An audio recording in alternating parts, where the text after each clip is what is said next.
Je pense qu'on était de la peine en effort. Qu'est-ce que je vous dis, on a été étrangement absent pour que ça soit vrai. Après, je ne vous cache pas que notre système défensif et notre envie défensive va être remis à rude épreuve sur les 15 jours qui arrivent.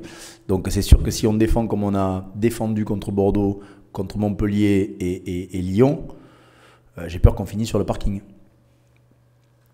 Ça, c'est la réalité. Alors, on a passé peut-être pas 40 minutes, mais bien 30 minutes à être absent sur le match de Bordeaux, étrangement. Est-ce que les 24 premiers points marqués plutôt brillamment nous ont sorti un peu du jeu et du match? Je le crois un peu.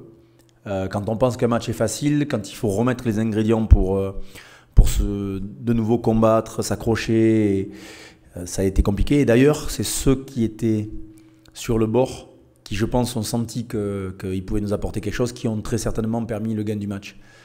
Donc, le banc nous a été plus que favorable ce jour-là. Mais c'est vrai que c'est étonnant. En tout cas, ça m'était jamais arrivé de prendre, si ce n'est un match qui comptait pas forcément pour grand-chose en fin de saison dernière, mais 30 points comme ça en l'espace de même pas 20 minutes, c'était incroyable. Et tellement incroyable qu'il faut que ça reste anecdotique. Honnêtement, j'ai pas l'impression que ce soit un derby. J'ai plus l'impression que c'est un match de Super Rugby.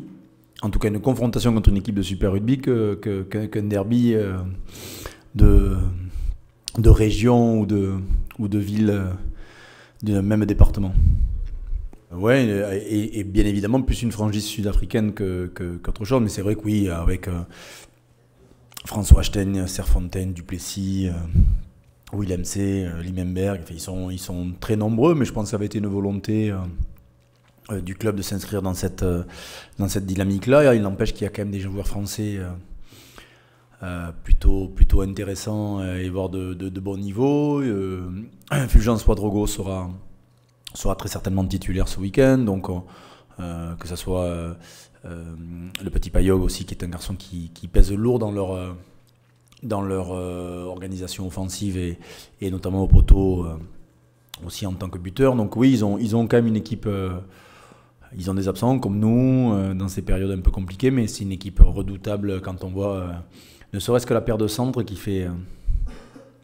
peut être très impressionnante et effrayée avant d'y aller, mais ouais, ils ont des joueurs sur toutes les lignes, malgré quelques absences, ils ont des joueurs sur toutes les lignes de très très haut niveau. Je m'étais fixé un objectif point entre Bordeaux et Castres. Je ne vous le donnerai bien évidemment pas jusqu'au sort de Castres, mais oui, on s'était fixé, nous, staff, un petit objectif point pour continuer la dynamique qui est la nôtre, puisque on va dire comptablement, on est à l'équivalent de 7 victoires non bonifiées sur 9 matchs. Si on est sur ce rythme-là, écoutez, tout ira bien.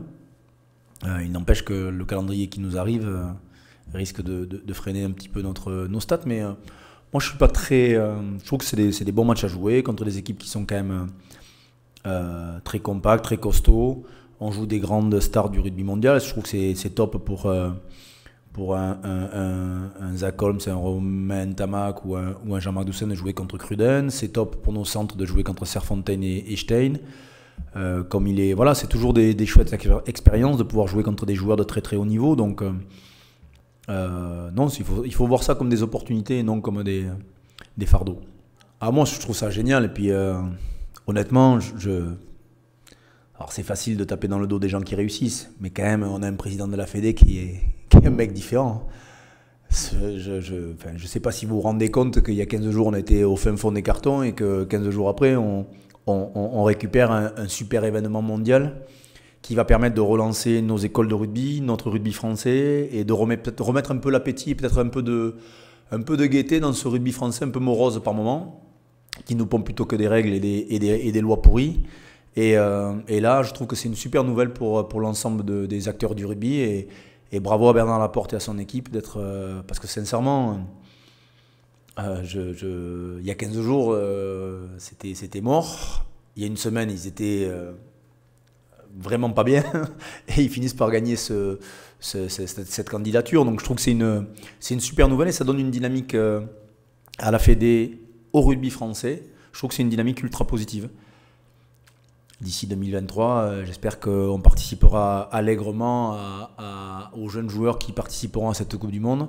En tout cas, on a des jeunes au Stade Toulousain comme dans d'autres clubs, mais on a des jeunes au Stade Toulousain qui seront peut-être les stars de cette Coupe du Monde. Donc on mettra, tant que faire se peut et avec toute l'unité qui est la nôtre, on travaillera pour que justement, j'espère, on aura une équipe compétitive, parce que c'est quand même aussi dans son pays, et peut-être à la différence de 2007, dans son pays réaliser une Coupe du Monde, et je l'espère être en mesure de pouvoir la gagner. Pas qu'on ait perdu celle de 2019, mais peut-être que celle de 2023 comptera beaucoup, en tout cas à domicile. Mais en tout cas, bravo pour les équipes de Bernard Laporte d'avoir réussi à faire ce que personne pensait possible. Donc c'est quand même un mec différent. Bon, ça s'est super bien passé parce qu'on a cohabité avant les vacances avec les Fidji, là avec le Japon. Non, c'est bien de voir un petit peu les organisations différentes que peuvent être ces nations-là, avec leur lot de différences. Ce qui est sûr, c'est qu'on a des choses à apprendre sur l'organisation, sur le respect des tenues, sur des choses auxquelles nous on peut se battre, et on pourra se battre jusqu'à la nuit des temps. Il y en a toujours un qui aura oublié le sweat, le short et le pantalon, mais non, ouais, après je plaisante, mais c'est chouette. On a fait une opposition en mêlée mardi matin qui était plutôt intéressante, avec des méthodes de travail un peu différentes, avec une capacité aussi à écouter, à apprendre, à s'intéresser à beaucoup de choses. Donc nous, on a partagé un peu avec eux, c'est assez intéressant. Ouais. Peut-être que ça va vous paraître étonnant, mais je fais partie des entraîneurs qui pensent sincèrement que nos jeunes joueurs doivent continuer un parcours, alors j'ai pas envie de dire ni scolaire ni universitaire, mais un parcours intellectuel, les sortant un petit peu de leur quotidien et de leur routine. Ça me paraît évident que nos joueurs seront de bien meilleurs joueurs, pas parce qu'ils seront plus intelligents ou plus instruits, mais parce qu'ils auront eu des centres d'intérêt différents et que par moments ils auront eu l'occasion. Donc le club, en l'occurrence notre centre de formation et notre école, puisqu'on dispose d'une propre école au Stade Toulousain, ont mis sur pied un diplôme universitaire, permettant de balayer un petit peu tous les corps d'activité qu'il peut y avoir autour d'un rugbyman professionnel, pour commencer à les former, à les préparer au monde économique, au monde des médias, au monde financier. Donc ça, c'est une première des choses, et on va avoir une session qui va ouvrir dès janvier, sur laquelle pas mal de nos jeunes joueurs vont être sollicités. Donc on va être encore une fois les premiers à le faire, mais moi j'ai beaucoup milité, quitte à ce que parfois on aménage un petit peu nos emplois du temps, de manière à leur laisser au moins une demi-journée à une journée de possibilités pour voir autre chose, parce que sincèrement c'est une nécessité. Alors il y a quelques années, ma génération, on a milité pour être professionnel à 100%. Vous avez vu un petit peu les dégâts que ça a pu causer dans certains cas. Je crois que c'est important que nos jeunes joueurs puissent s'ouvrir, et surtout, alors il y a ce qui va se passer ici, mais il y a aussi s'ouvrir à l'extérieur. Vous savez que notre président a beaucoup milité pour que on remette de la proximité avec beaucoup de... Alors bien sûr, c'est les entités, c'est vous, médias, c'est nos supporters, c'est nos partenaires, mais c'est aussi le monde extérieur en termes d'instruction, parce que ça me paraît essentiel que nos joueurs s'intéressent à autre chose. Alors après, il y a l'instruction classique, il y a des études universitaires, mais il y a aussi l'art, la culture. Comme vous le savez, on avait fait un petit peu de théâtre en début de saison. Je pense qu'il faut, sans que ça soit la colonie de vacances bien loin, je pense qu'il faut qu'on ait des garçons qui s'intéressent à autre chose. C'est capital. Oh, la gestion du groupe, elle est habituée à connaître des départs. C'est le Stade Toulousain qui n'a pas trop connu ce genre de fait.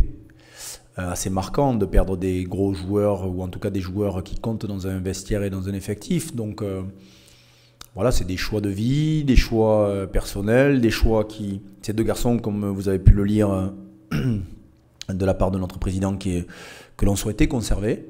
Maintenant, c'est leur choix, c'est la vie, et on a connu des départs. Le Stade Toulousain l'a connu depuis très longtemps.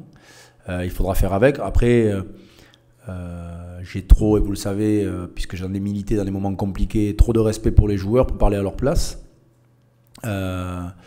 et trop de respect pour ces garçons pour penser qu'ils ne donneront pas le meilleur jusqu'à la fin au Stade Toulousain. Donc moi je ne suis pas très inquiet sur le cas de Johan et de Jean-Marc. Et puis je suis un peu moins inquiet, je ne vous le cache pas, de voir l'éclosion de Florian Verhaeghe et de Romain Ntamack qui nous permettront peut-être pas de suite de combler ce vide, mais en tout cas de se préparer pour. Sur les retours, que je ne vous dise pas de bêtises, déjà j'ai le retour des 2 internationaux qui ont été laissés à la disposition du club, à savoir Yoann Maestri et Lucas Pointu, ce qui n'est pas rien.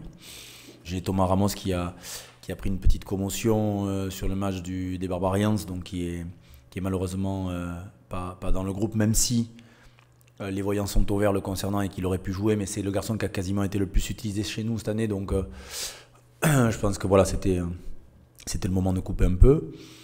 Que je vous dise pas de bêtises, Max Médard malheureusement s'est fait opérer du doigt après 3 semaines de tergiversation, mais c'est comme ça, donc il en a pour un petit moment, au moins un bon mois. Yann David a été commotionné sur le match de Bordeaux-Bègles et malheureusement n'est pas opérationnel, parce que j'aurais bien aimé le voir aussi face à cette paire de centres sud-africaines, ça aurait pu faire quelques étincelles. Ça va se jouer entre Montpellier et Lyon. Et au regard de l'importance de ce poste-là et du joueur qu'il est, je ne vous cache pas qu'on ne prendra pas de risque. Et Richie reprendra le rugby la semaine prochaine, en espérant l'avoir.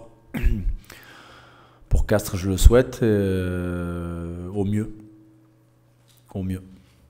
C'est une blessure qui dure quand même très longtemps. Après son opération, c'était 2 mois d'inactivité. Il reprend l'activité. Après, vous savez, les délais... je sais qu'on est tous tenus, et moi le premier, vous savez, je fais la guerre à mon staff médical qui d'ailleurs parfois s'en plaint, mais quand on vous annonce 15 jours, quand vous ne voyez pas le mec revenir au bout de 15 jours, vous leur posez la question, ce qui est normal, mais les délais sont propres à chacun. Il y a des garçons qui ont une capacité de récupération qui est différente, d'autres qui sont un peu longues. Ce qui me gêne pour le cas de Richie Gray, pour rien ne vous cacher, c'est que c'est un garçon qu'on a perdu l'an dernier au 1er avril contre le Munster. Et depuis, on l'a eu sur un pauvre match où d'ailleurs je pense qu'il n'y avait pas grand monde qui était sur le terrain à Castres. Et depuis, on ne l'a pas. Donc un joueur comme ça dans un effectif comme le nôtre, ça manque. Ça manque.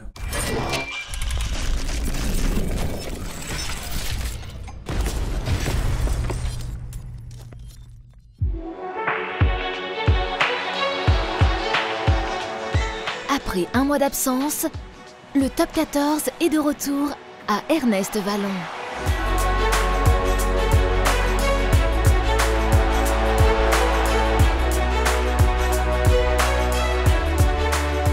Candidat déclaré aux phases finales, le Castres Olympique vient défier le Stade Toulousain pour le plus passionné des derbys.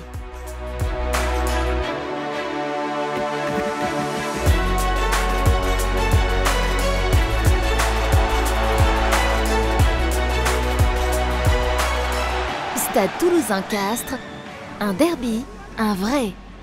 Samedi 2 décembre, 18 h, Stade Ernest Vallon.